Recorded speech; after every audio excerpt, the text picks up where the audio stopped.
कई वर्ष पहले मुझे किसी का लिखा हुआ कुछ मिला और उन्होंने उसका उपयोग करने की अनुमति मुझे दी। कहते हैं शर्त के प्रेम का टपकने का सिद्धांत और बिना शर्त के प्रेम का टपकने का सिद्धांत।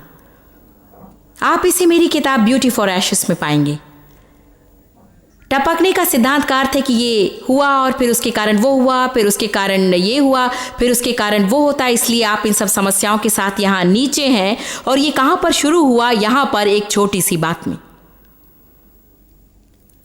हमें ढूंढना है कि हमारी समस्या की जड़ क्या है। मैं कहती हूं कि हमारी बहुत सी समस्याओं की जड़ तो हम खुद के विषय कैसे सोचते हैं, ये है।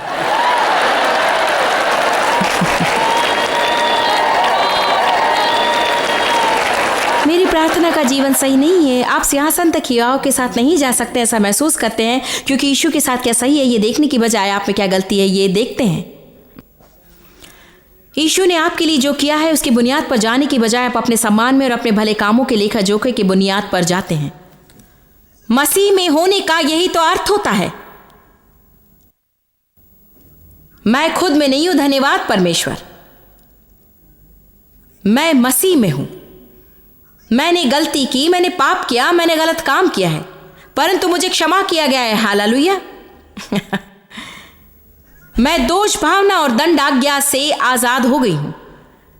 मैं आपसे एक प्रश्न पूछूं, यदि पाप चला गया है तो आप उस बात के विषय में कैसे दोष भावना महसूस कर सकते हैं जो वहां है ही नहीं?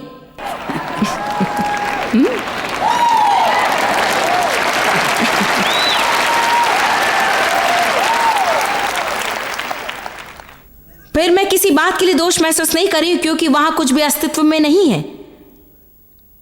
हमारे पाप ढाके नहीं गए हैं, वो मिटा दिए गए हैं। पुरानी वाचा में उनके पाप ढाके जाते थे। उन्होंने कभी पाप की सचेतता नहीं खोई थी, वो हमेशा वहां थी। परंतु नई वाचा में यीशु के लहू में मुहर लगाई गई थी, उसमें वो हटा दिए गए हैं, भुला दिए गए हैं। पूर्व से पश्चिम जितनी दूर है उतने दूर किए गए हैं। जब आप ये जानना शुरू करेंगे कि यीशु ने आपके लिए क्या किया तो आप उससे प्यार क्यों नहीं करेंगे? जानते हैं, मैं यीशु के साथ प्यार में दीवानी हो चुकी हूं। उसने मुझे आजाद किया है।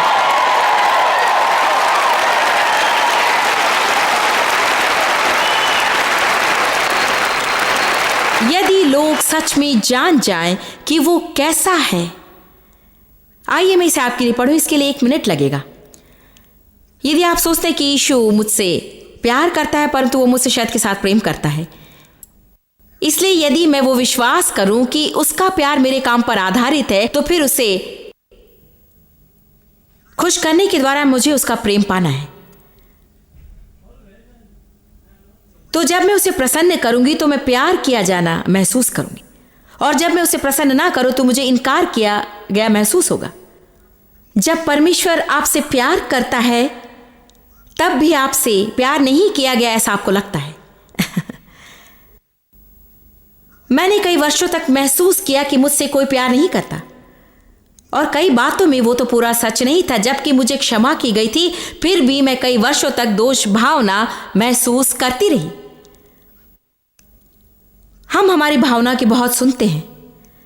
मैंने कई वर्षों तक हर रात यही प्रार्थना की, हो प्रभु मुझे क्षमा कर, मेरे सब पापों के लिए मैं क्षमा मांगती हूँ। मुझे क्षमा कर क्योंकि मैंने मेरे जीवन में गड़बड़ी की। प्रभु यदि तू मुझे अच्छी पत्नी, माता और अच्छी मसीह होने में मदद करे, मैं क्षमा चाहती हूँ, मैं क्षमा चाहती हूँ। परमेश्वर कृपया मुझे क्षमा करें। मैं सच में मेरे जीवन की भूतकाल की पुरानी बातों के विषय बातें करती रहती थी, और मुझे नहीं मालूम कि परमेश्वर ने मुझसे कहने में देरी क्यों लगाई। शायद मैं बहुत ज्यादा व्यस्त थी, परंतु मैंने प्रभु को मुझसे बहुत ही मधुर आवाज में कहते सुना कि जॉयस, जब तुमने मुझसे पहली बार पूछा तभी मैंने तुम्हें क्षमा कर दिया था।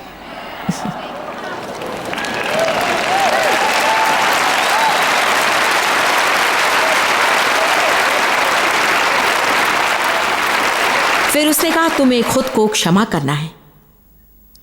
आइए आज किसी को यह समझना है, आप में से कुछ लोगों को खुद को क्षमा करना है। ठीक है, तुमने गलती की, तुमने गड़बड़ी की, तुमने गलत काम किया है। यदि आपने परमेश्वर से क्षमा मांगी है तो उसने आपको क्षमा किया है। आपको खुद को क्षमा करना है। क्षमा प्राप्त करने का यही तो अर्थ होता है। जितनों ने उसे ग्रहण किया उसने उन्हें परमेश्वर के संतान होने का अधिकार दिया। परमेश्वर की दया प्राप्त करें।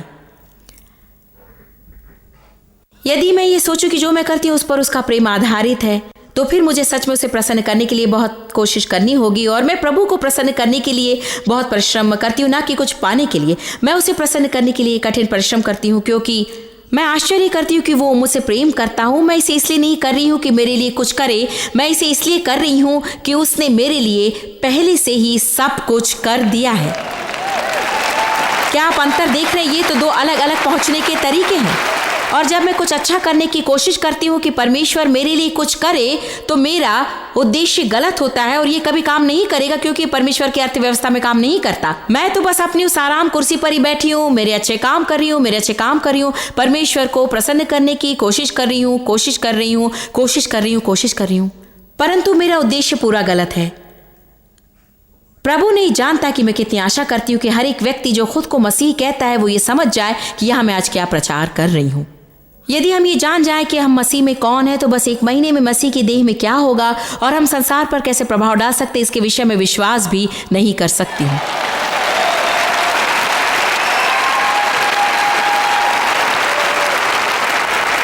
मैं जानती हूँ मैं खुद में कुछ नहीं हूँ, परंतु आपको ये जानना है कि आप मसीह में कौन है।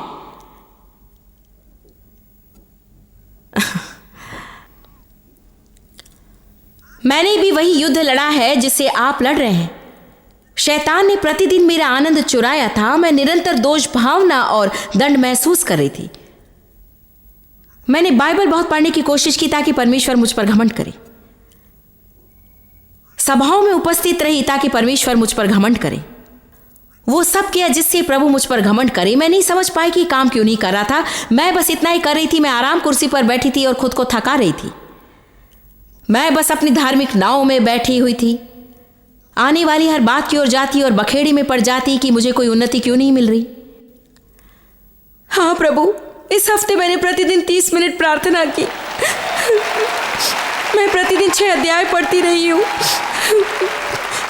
मैं जानती हूँ कि पिछले हफ्ते कुछ दिन चूक गई थी। परमेश्वर मैं क्षमा चाहती हूँ, परंतु मैं जो कुछ कर सकती थी वही मैं कर रही हूँ। प्रभु, ये सचमुच बहुत ही कठिन है।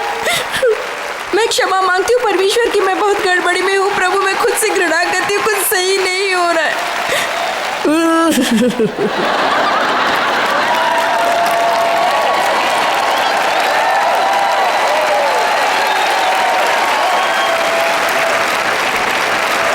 इब्रानियों 5:12 समय के विचार से तो तुम्हें शुरू हो जाना चाहिए था। तो भी क्या यह आवश्यक है कि कोई तुम्हें परमेश्वर के वचनों की आदि शिक्षा फिर से सिखाए और ऐसे हो गए हो कि तुम्हें अन्न के बदले अब तक दूध नहीं चाहिए? क्योंकि दूध पीने वाले बच्चे को तो धर्म के वचन की पहचान नहीं होती है, क्योंकि वो बालक है।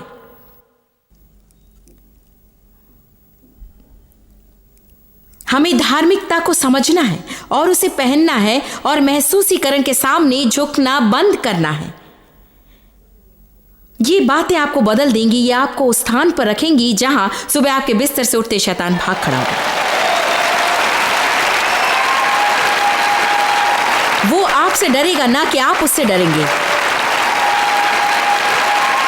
जब आप उठेंगे और धार्मिकता की झिलम पहनेंगे और आप सीखेंगे कि आत्मा की उस तलवार का उपयोग कैसे करें,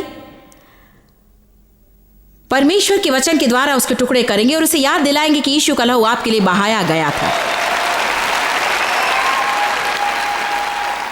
मैं नहीं जानती कि आप इसे कैसे कर रहे हैं, परंतु ऐसे कुछ लोग हैं जो इसे कर रहे हैं।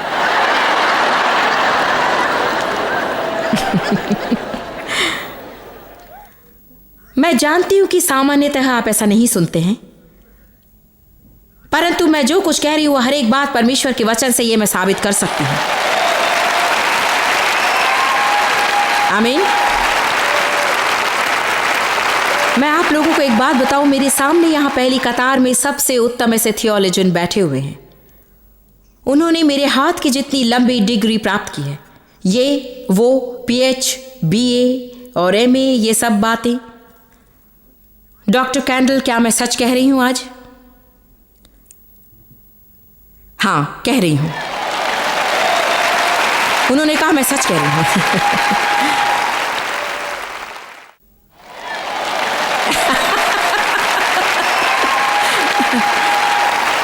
मैं जानती हूं कि आप अपनी भावनाओं के अनुसार जीते हुए परमेश्वर के वचन में नहीं चल सकते हैं। आपको उनके अस्तित्व का इनकार नहीं करना है, परंतु उन्हें अपने ऊपर अधिकार से इनकार करें। क्रोध के बारे में क्या? नकारात्मक भावनाओं को हमें हमारे ऊपर अधिकार नहीं करने देना है। एक व्यक्ति ने बताया कि उसके पिता ने उसे 13 साल की उम्र में ही घर से बाहर निकाल दिया। वे एक साथ कार में यात्रा कर रहे थे। बेटा अपने पिता के साथ बहस कर रहा था। उसके पिता ने कार रोकी, उसे बाहर निकलने के लिए कहा और गाड़ी लेकर चले गए। बाद में पिता ने बड़े क्रोध के साथ कहा कि तुम अच्छे नहीं हो, तो कभी अच्छे नहीं थे और कभी अच्छे नहीं हो सकोगे। वो लड़का अपने घर से मीलों दूर था और उसके जेब में केवल कुछ रुपए थे। कल्पना करें कि उसे कैसा लगा होगा। उसने कहा, मेरे तिरस्कार, शर्म और असफलता की भावना से निपटने के लिए मैंने उसे ढांकने के लिए क्रोध और उत्तमता को चुन लिया। कुछ लोग, उनके पास खुद के विषय जो डर होता है उसे वे खुद पर नियंत्रण करने देते हैं। आगे जाकर उनके साथ को बुरा व्यवहार करता है जैसे सच्चा अपराधी करता है। वे खुद ऐसे संबंध चुनते हैं जिसके कारण उन्हें खुद को नुकसान पहुंचे, क्योंकि वे अपने भीतर गहराई में ये विश्वास करते कि वे इसके लायक हैं। क्रोध गलत रीति से प्रकट किया जा सकता है या फिर से दबाया जा सकता है। हम विस्फोट पा सकते हैं या वजन में दब सकते हैं। यदि आप विस्फोट पाए तो यह सब पर कठोर होगा। यदि आप वजन में दब जाए तो यह आपके लिए कठिन होगा। मत्ती 5:22 सरलता से कहता है कि जो कोई क्रोध करता है वो दंड पाए बिना नहीं रहता है। क्या आप सोचते कि सारे लोग इसलिए बहुत क्रोधित हैं क्योंकि आपने उन्हें परेशान किया है? वे उसके विषय क्रोधित नहीं हैं। क्या आप जानते कि इतना क्रोध क्यों है? क्योंकि बहुत से लोग क्रोधित हैं। उनके साथ जैसा व्यवहार हुआ उसके कारण वे क्रोधित हैं। वे जीवन के विषय क्रोधित हैं, परमेश्वर पर क्रोधित हैं। वे कड़वे हैं, वे द्वेष से भरे हैं। वे बस जीवन पसंद नहीं करते। वे खुद से प्यार नहीं करते। वे कुछ पसंद नहीं करते। वे बस पागल हैं। वे क्रोधित हैं। उनका जीवन अच्छा नहीं रहा और वे चाहते कि कोई और उसकी कीमत चुकाए। अब अचानक आप मार्ग पर गलत समय पर आ गए और जैसे वे चाहते हैं कि आप चलें वैसी रफ्तार से आप नहीं चल रहे और वे आपको मारने के लिए तैयार हैं। इसे रोड रेज कहते हैं। अब संसार ने आपके लिए पाठशाला और अध्ययन शुरू किया है कि आप इस पर विजयी हो जाएं। वे उनकी मदद नहीं कर सकते। यही तो है जो उनकी मदद करेगा।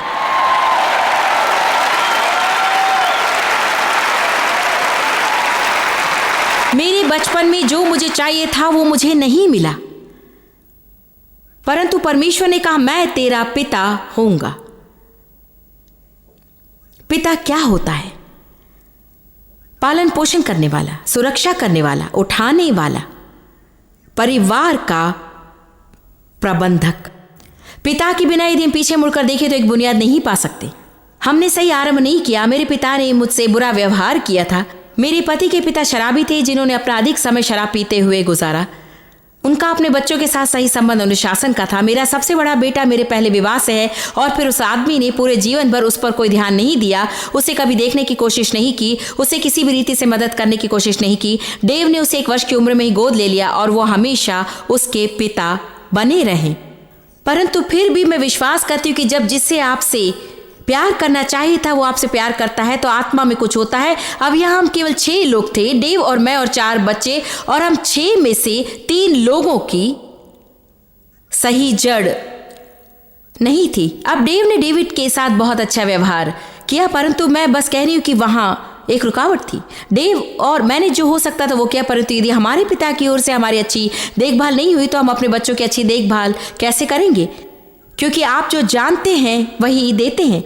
परमेश्वर का धन्यवाद हो कि जैसे हम बढ़ रहे थे उस वक्त ये जितना बुरा था उतना ये हमारे बच्चों के लिए नहीं था, और अब वे और अधिक सीख रहे थे ताकि जैसे हम थे उससे उत्तम वे अपने बच्चों के माता पिता बन सके।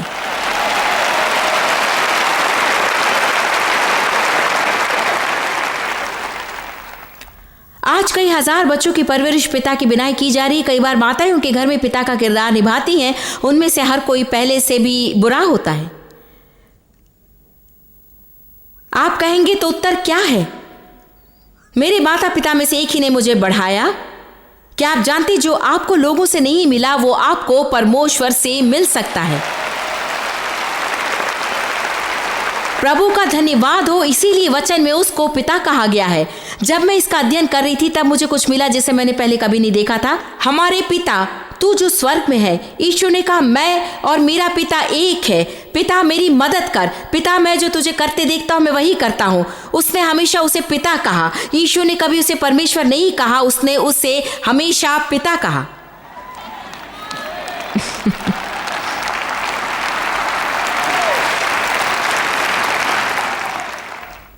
अब्बा, पिता, डैडी, मैं आपसे प्यार करती हूं। इसीलिए बाइबल कहती कि हमें गोद लिया गया है, गोद लिया गया है। मुझे याद है जब डेव ने हमारे बड़े बेटे को गोद लिया, तब वकील ने हमसे कहा था कि अब आप समझते हैं कि हालांकि ये लड़का आपके शरीर के बीच से नहीं जन्मा है, एक बात का आप ध्यान रखें कि फिर भी ये आपके होने वाले दूसरे बच्चों के समान है। यदि आपके दूसरे बच्चे होंगे और जब आप मरते वक्त अपनी विरासत छोड़कर जाएंगे, तो इस बेटे को आपको स्वाभाविक बच्चों के समान ही हिस्सा देना होगा। आप उसे फिर नहीं ले सकते हैं।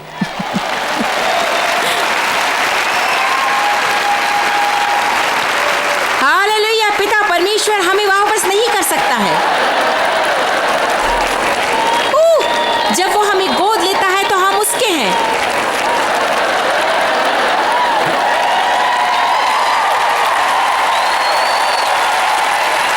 वो मुझे कार से बाहर निकाल कर नहीं कहेगा कि तुम अच्छे नहीं थे, तुम अच्छे नहीं हो और तुम कभी अच्छे नहीं हो सकते हो। वो मुझे कभी बाहर नहीं निकाल कर छोड़ेगा, वो मेरे साथ रहेगा।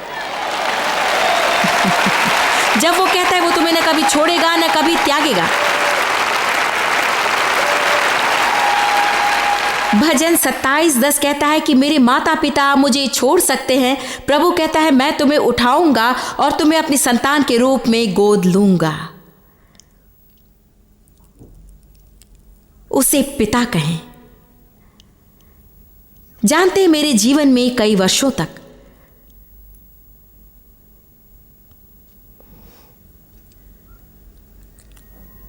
मैं सब बातों के लिए क्रोधित थी।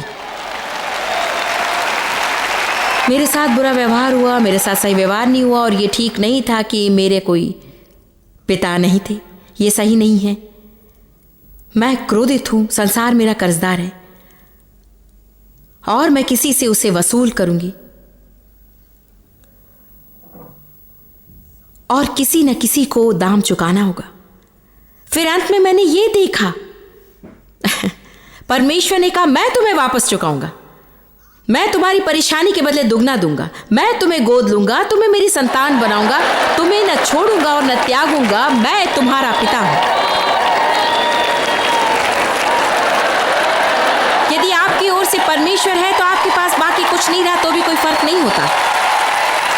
आप में से कुछ लोगों को आपके बचपन में जो नहीं मिला उसके विषय विलाप करना बंद करना है। आपको उस पर अधिकार लेना है और परमेश्वर ने आपके लिए जो भविष्य रखा है उसमें आगे बढ़ना है। हाँ, काश मेरे पास होता। नहीं, क्या आप जानते हैं, मैंने कभी आशा नहीं की थी, आशा नहीं की।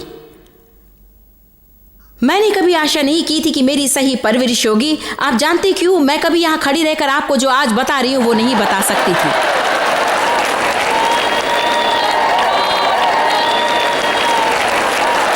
जिन बातों में से होकर गई हूं उसके विषय में मैं खुश हूं।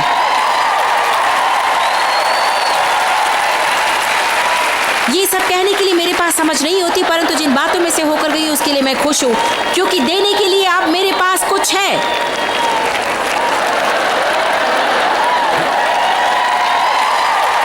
आज आपके लिए आजादी है। आपको अभी और दुखी और क्रोधित, दोषी और दंड की भावना नहीं रखनी है। आप कह सकते मैं परवाह नहीं करती, मेरे साथ क्या हुआ उसकी मैं परवाह नहीं करती हूँ, मुझे क्या नहीं मिला उसकी मैं परवाह नहीं करती हूँ।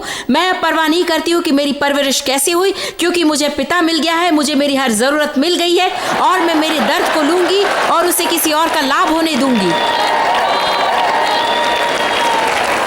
आइए आज इस जगह उसको बड़ी स्तुति दें। हालेलुया।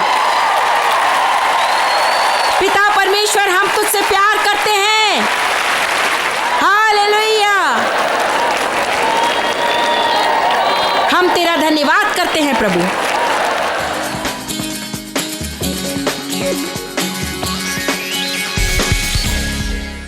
हाँ, निश्चित ही ये वो समय है कि जब हम फल उत्पन्न न करने वाले काम बंद कर दें।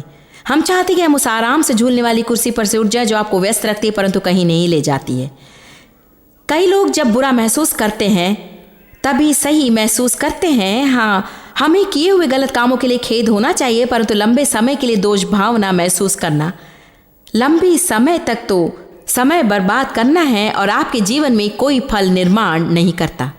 आप नकारात्मक भावनाओं की ओर देखना शुरू करें और खुद से पूछिए, ये मेरे साथ कौन सी भलाई कर रहा है। और यदि कुछ आपकी मदद नहीं कर रहा है तो ये किसी की मदद नहीं कर रहा है, ये परमेश्वर के साथ आपके चलने में आपकी मदद नहीं कर रहा है, या आपके स्वास्थ्य में आपकी मदद नहीं कर रहा है, या आपके परिवार की मदद नहीं कर रहा है, तो फिर आपको जाग जाना है, मुझे जाग जाना है, हम सबको जाकर कहना है कि मेरे जीवन में फल उत्पन्न न करने वाली बातों को करते हुए समय बिताते रहने का काम मैंने खत्म कर दिया है। मैं सच में विश्वास करती हूँ कि यदि आप ये करेंगे तो ये आपके जीवन में बहुत बड़ा बदलाव लाएगा।